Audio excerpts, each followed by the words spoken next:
8 semi দৈর্ঘ্যের ব্যাসার্ধের একটি নিরেট লোহার গোলককে গলিয়ে 1 সেমি দৈর্ঘ্যের ব্যাসার্ধের কয়টি নিরেট গুলি তৈরি করা যাবে হিসাব করে দেখি। উত্তর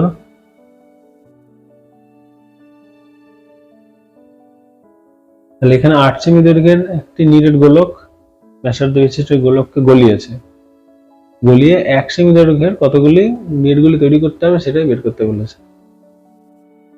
তাহলে এখানে মেন কাজ কি, দুবারই আমাকে আয়তন বের করতে হবে। একবার 8 সেমি ব্যাসার্ধ বিশিষ্ট যে গোলকটা তার গোলকের আয়তন, আর 1 সেমি দৈর্ঘ্যের ব্যাসার্ধের বিশিষ্ট যে গোলক তার আয়তন, দুটোর ভাগ করলে যতগুলি সংখ্যক সেই সংখ্যাটা বেরিয়ে যাবে।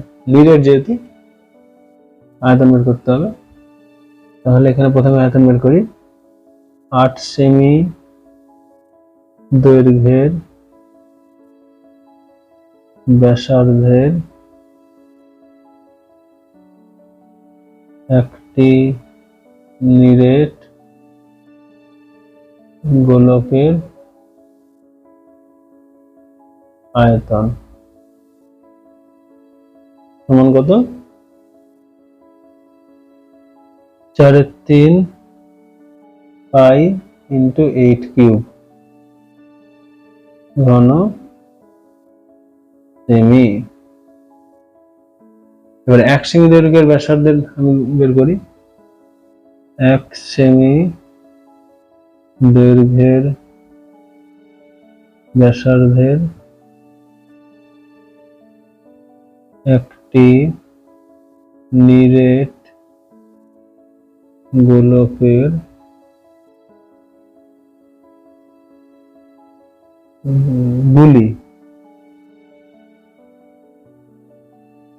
গুলির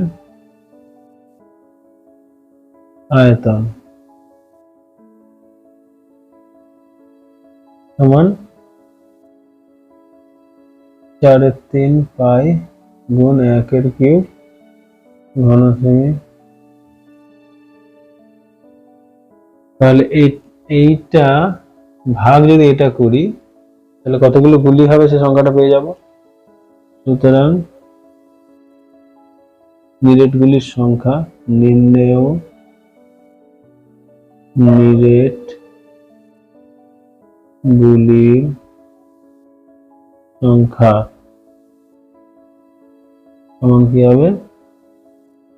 4/3 পাই গুণ 8 কিউব বাই 4/3 পাই 1 কিউব, এটা গেল 8 কিউব।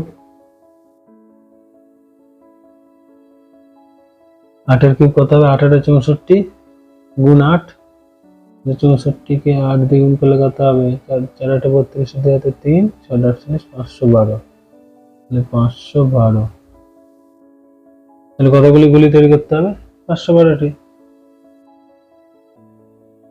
এখানে এই অঙ্ক শেষ হলো।